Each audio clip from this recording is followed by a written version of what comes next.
Friends,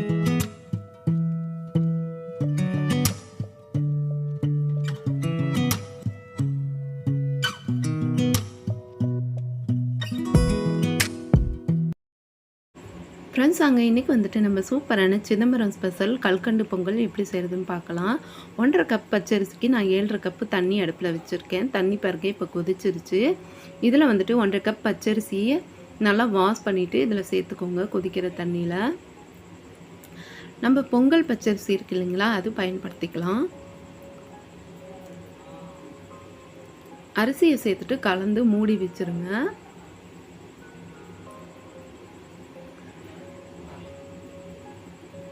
இப்போ பாருங்கள், நல்லா அரிசி நல்லா வெந்துட்டுருக்கு. இந்த தண்ணி வந்துட்டு நல்லா இழுத்து நல்லா குழஞ்சி வரணும். வியூவர்ஸ் யாராவது நம்ம சேனலை சப்ஸ்கிரைப் பண்ணாமல் பார்க்குறவங்களா இருந்தால் ப்ளீஸ் சப்ஸ்கிரைப் பண்ணிக்கோங்க. இந்த மாதிரி நல்லா கொதித்ததும் மீடியம் ஃப்ளேமில் வச்சு அகைன் நான் மூடி வச்சுக்கிறேன்.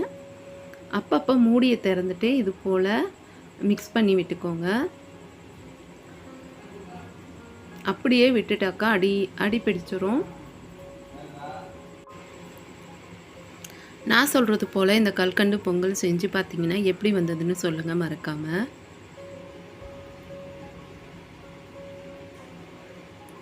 நான் கலந்துட்டு அகைன் நான் மூடி வச்சுட்டேன். இப்போ பாருங்கள், நல்லாவே உங்களுக்கு தண்ணியெல்லாம் இழுத்து குழஞ்சு வந்திருக்கு. இதில் வந்துட்டு 1.5 கிராம் குங்குமப்பூ சேர்த்துக்கோங்க. நல்ல பிராண்டடான குங்குமப்பூ சேர்த்துக்கோங்க. குங்குமப்பூவே நல்லா சூப்பரான கலர் கொடுக்கும், ஃப்ளேவரும் கொடுக்கும். இந்த கல்கண்டு பொங்கலுக்கு பார்த்தீங்கன்னா தனி ஃப்ளேவர் கொடுக்குறதே இந்த குங்குமப்பூ தான். நான் நல்லா மிக்ஸ் பண்ணல. நல்லா மிக்ஸ் பண்ணும்போது நல்லா கலர் வந்துடும், நீங்களே பார்ப்பீங்க.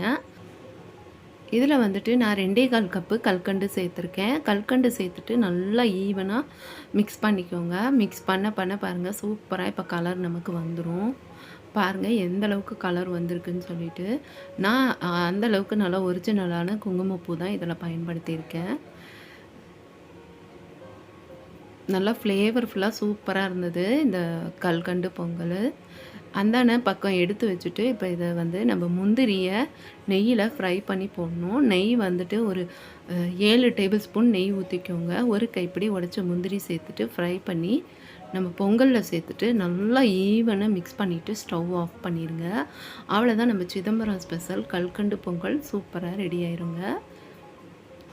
ஓகே ஃப்ரெண்ட்ஸ், இந்த ரெசிபி ட்ரை பண்ணிங்கன்னா கட்டாயமாக எப்படி வந்ததுன்னு சொல்லுங்கள். வியூவர்ஸ் யாராவது நம்ம சேனலை சப்ஸ்கிரைப் பண்ணாமல் பார்க்குறவங்களா இருந்தால் ப்ளீஸ் சப்ஸ்கிரைப் பண்ணிக்கோங்க. இந்த ரெசிபி பிடிச்சிருந்தா வீடியோக்கு லைக் கொடுத்துருங்க. நெக்ஸ்ட் ஒரு இன்ட்ரெஸ்டிங் ரெசிபியோட நான் வந்து உங்களை மீட் பண்ணுறேன். தேங்க்ஸ் ஃபார் வாட்சிங். பாய்.